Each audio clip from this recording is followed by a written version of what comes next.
The spiritual path is a path of happiness, love, growth, and understanding, and ultimately relearning. Thus, the path of spirituality is often full of misconceptions and confusion. So let's go on to spiritual lies that you don't want to believe. Number 1. Once you're enlightened, you will be beyond life's turmoils and be forever happy. Now, this is a misconception of enlightenment. Enlightenment is not a final destination, but a continuous process of deepening and understanding of oneself, life, and the universe. It is a path of learning, growth, and understanding and adaptation, and a shedding of misconceptions of the false self.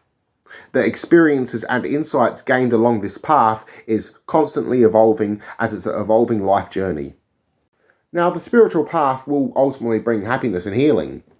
It, however, does not mean that enlightenment will shield you against life's trials and challenges. Rather, it will lead you to a deeper understanding of the duality and complexity of life.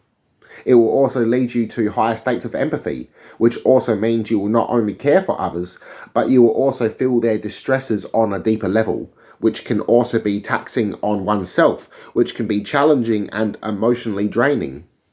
Now, spiritual growth also involves confronting inner turmoils and past traumas in order to grow and to heal. Though ultimately rewarding, it's far from a blissful experience without life's turmoils. Sometimes going forward takes going a step backwards first in order to truly learn and gain insight.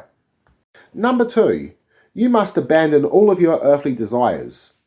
Some people believe that spiritual people or spiritual teachers are completely detached or beyond desires or pleasures. This is a misconception that overlooks the human nature of an individual on a spiritual path.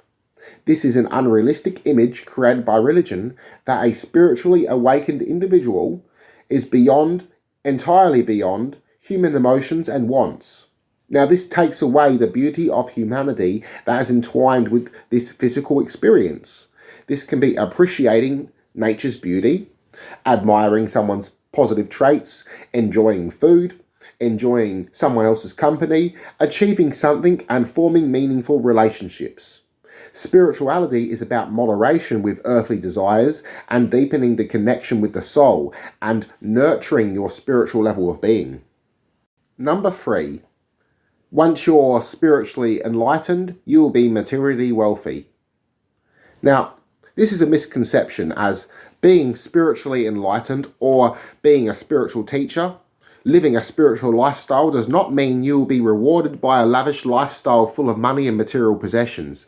There were many great spiritual masters and teachers that lived simple, humble lives, devoid of material possessions and riches. Though they often lived a rich, fulfilling life, this was richness of the heart, of the soul, being known for their unconditional love, their kindness, and their philosophy. Now, focusing only on material wealth will only distract you from your deeper spiritual pursuits. Wealth does not have to be defined by material possessions or money, but rather can be a sense of peace and fulfillment, or even acquiring knowledge, or helping someone else. Your compassion or insight can be a real treasure, impacting someone else's life on a greater level. Love and life is true wealth.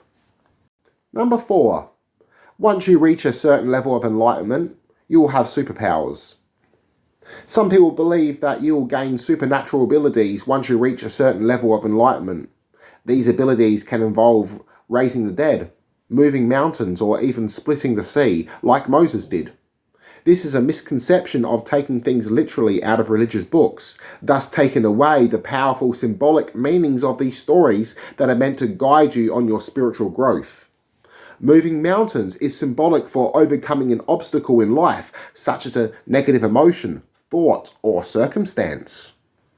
Now, raising the dead is a symbolic meaning of rebirth of self, the transformation of self, or that you gave someone else a true reason to live, thus making them a different person. Now, the story of Moses splitting the Red Sea, this is symbolic for the Pharaoh, representing the ego, the slaves, meaning slave to the ego. So either be drowned by the ego or pass through it to liberation and to salvation and to God.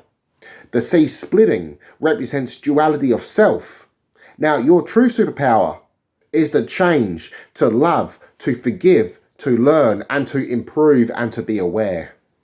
Thank you so much for joining us on this video discussion. Please like and subscribe or share this video, or please leave a comment on any thoughts on subjects you would like to see discussed, or share your thoughts on this video. Thank you so much again. I wish you a tremendous amount of blessings, a tremendous amount of gnosis, a tremendous amount of love, miracles and kindness and positive experiences. Namaste.